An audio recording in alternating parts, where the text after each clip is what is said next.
ba za a ɗauki kuɗi a baki ba a je a salwantar da kuɗi. In fact da ƙarshe ma ya je yi miki kishiya ki je ki zauna da kishiyar bacin ya lalata sauran kuɗin. To shikenan haka kika ce ko? Bari sai na je Abuja idan kika gani na dankaro miki kishiya.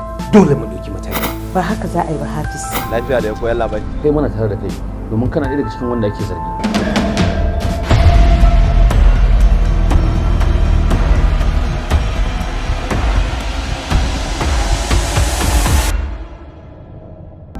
Kidnapping? 'Yan kidnappers.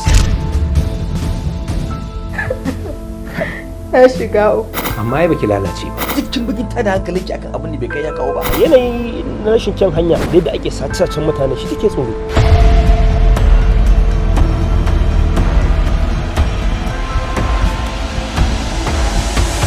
Yanzu wanki kike gaya mai irin wannan mugayen kalamai kafin ki auri mijinki sanda kika kasance da dan uwanki kafin kika zo kika same shi kika aure shi saboda haka wallahi zaki sani. To ba zan bayar ba. Ba zan bayar ba. Ba zan bayar ba ce. Fita ma zan yi yanzu. Yaya. Ni gaskiya ka bani kuɗi na tunda hakkinmu ne ba hakkinka bane kai kaɗai.